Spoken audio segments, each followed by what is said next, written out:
বনকর্মীদের বনবন্ধুদের নানা রকমের অসুবিধার মুখে পড়তে হয়। আমি মাননীয় প্রধান সচিব মন্ত্রীকে বলবো কংক্রিট প্রপোজাল সিএস এর কাছে দিন, আপনাদের জন্য কি কি করতে পারি সেটা আমরা দেখব। কত ভ্যাকেন্সি আপনাদের খালি আছে সেটাও আমরা দেখব, এবং আপনাদের রিক্রুটমেন্ট এখন থেকে পুলিশ রিক্রুটমেন্ট বোর্ডের মাধ্যমে হবে। যত ভ্যাকেন্সি খালি আছে আগামী কয়েক মাসের মধ্যে আমরা পূরণ করব, এবং যারা কর্মরত অবস্থায় মারা গেছে তাদের ফাইলগুলো যদি পড়ে থাকে মাননীয় মুখ্য সচিবকে বিশেষভাবে দেখতে হবে। আপনারা অনেক ঝুঁকি নিয়ে কাজ করেন, সাথে সাথে আমাদের জঙ্গলমহল এবং অন্যান্য এলাকায় হাতি কেন্দ্রিক যে সমস্ত বিষয়গুলো রয়েছে আমাদের হাতিদের বাঁচিয়েও রাখতে হবে। আবার হাতিদের কারণে আমাদের যেভাবে জীবন ক্ষতি হচ্ছে সেক্ষেত্রেও আমাদেরকে ভাবতে হবে। বিগত 15 বছরের সরকার ফরেস্ট ডিপার্টমেন্টকে অবহেলা করেছে, বরাদ্দ দেয়নি, ম্যান পাওয়ার দেয়নি, পরিকাঠামো দেয়নি।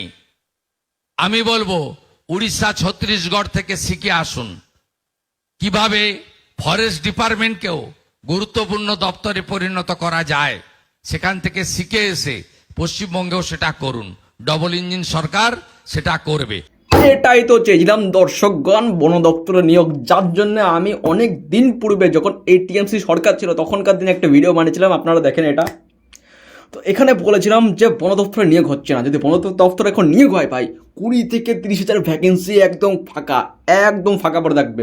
যদি বন দপ্তর একবার বলে যে আমরা ভ্যাকেন্সি এতগুলো লিস্ট দিয়ে দিচ্ছে, এতগুলো ফাঁকা আছে এই জঙ্গলে, আলিপুরদুয়ার, এই দক্ষিণ চব্বিশ পরগনা, এই কোচবিহার, এইসব দার্জিলিং, এইসব জায়গায় যে ফাঁকা আছে, যেসব বন অঞ্চল, যেসব প্রাণী সুরক্ষা অঞ্চল, যেদিকে আমাদের এদিকে জলদাপাড়া অভয়ারণ্য, এদিকে হচ্ছে হাতিমারা এখানে আছে, এরকম বিভিন্ন জায়গা ভাই যেসব জঙ্গল, ভাই জঙ্গল মানে ব্যাপারটা আলাদা একদম ভাই। সেখানে যদি কেউ জব পায় সারাদিন ভাই হাতি মাতি, এদিকে বাঘের ভয় আছে, কিন্তু বাঘের ভয় আছে, এবং আপনাকে এই বাঘ, নেকড়ে এবং এইসব বিষাক্ত বস্তু, বিষাক্ত এইসব যেসব জন্তু আছে আর যেসব বিষাক্ত প্রাণী আছে এবং ভয়ানক যেসব হিংস্র প্রাণী, ওদের থেকেও বাঁচার ট্রেনিং দেওয়া হয়। মানে এটি বলতে গেলে ভয়ানক এবং এটি একদিক থেকে রোমাঞ্চকর একটা ভাই অভিজ্ঞতা, যে অভিজ্ঞতা ভাই আমার মতো প্রত্যেক ছেলেমেলে নিতে চায় আপনার জীবনে। আর কি বলবো, বন দপ্তরের কাজ ভাই সত্যি না, এদিকে পুলিশের রাজনৈতিক ঝামেলা, বিন্দাস বনে থাকো ভাই, তোমাকে একটা কোয়ার্টার দিয়ে দেবে, কোয়ার্টারে থাকো সারাদিন ভাই, 24 ঘন্টা তুমি ডিউটি দাও, এবং তুমি যদি বছরে ছুটি দিতে চাও ছুটি নিবা, সমস্যা কি। তো বন দপ্তর ভাই একটা আলাদাই জায়গা, এবং আমাদের বর্তমান মুখ্যমন্ত্রী বলে দিয়েছে যে বন দপ্তরে আমরা নিয়োগ করবই, এবং এখানে ভাই পরিকাঠামো সুন্দর ব্যবস্থা, এবং এদের যে ভাতা ছিল, যেই ভাতা না, যেটা মাইনে ছিল, যেটা মাসিক মাইনে, সেটা মাসিক মাইনে তো এরা বৃদ্ধি করবে, এবং এদেরকে অস্ত্র দেওয়া হবে। যেরকম ভাই কোনো একটি প্রাণীকে অজ্ঞান করার অস্ত্র, মানে ইঞ্জেকশন, যেগুলো কোনো একটি প্রাণীকে আহত করার জন্য, দেখো কোনো একটি প্রাণী পাগল হয়ে গেছে, তাকে পায়ে শ্যুট করতে হবে, সে আহত করা অস্ত্র, মানে বুঝতে পারছো, ভিডিওর জন্য নাম নিতে পারছি না, তো এই সব অস্ত্র দেওয়া হবে। তারা মানে ভাবে সত্যি ভাই বন দপ্তরে নিয়োগ।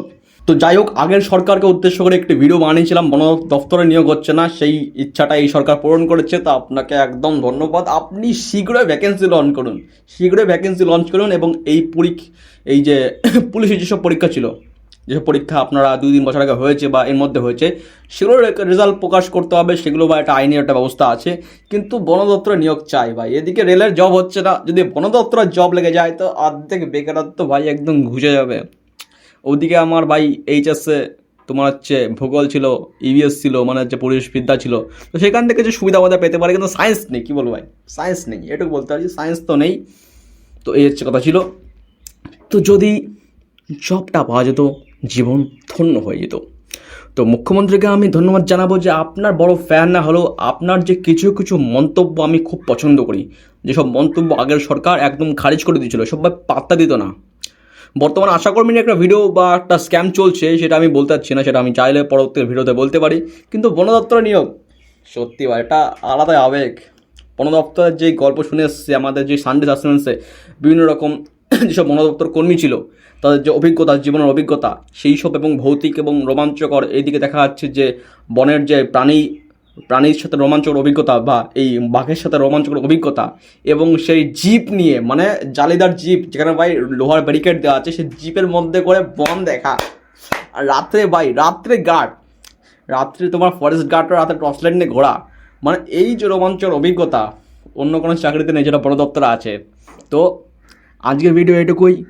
যারা বন দপ্তরে নিয়োগ হতে চাও হবা, ভ্যাকেন্সি খুব দ্রুত বেরোবে এবং আমার নামও সেখানে দেখতে পারবা। যদি কোনো দেখা যায় তোমার সাথে তো হতে পারে, কারণ বন দপ্তরের পরীক্ষা তত কঠিন নয়। এদিকে তোমার পরীক্ষা পাস করলেই তারপর দেখা যাচ্ছে তোমার এই 4 ঘন্টায় 30 কিলোমিটার হাঁটতে হয়, সেই একটা পরীক্ষা আছে। এইটা হচ্ছে রানিংয়ের মতো না, হাঁটা পরীক্ষা, এবং কিছু ফিজিক্যাল টেস্ট আছে, সেসব পাস করার পরে জব কনফার্ম। আর আমি তো এসছি, কোনো চাপ নেই, এসছির সাথে তো জবটা অনেক তাড়াতাড়ি হয়ে যায়। তো কম্পিটিশনে তুমিও আছো, আমিও আছি, হাত মেলাও ভাই। আজকে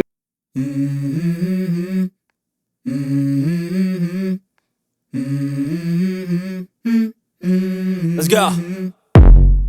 I wake up to a little bit of drool on my pillow, feel like it's gonna be a bad day. Yeah, I'm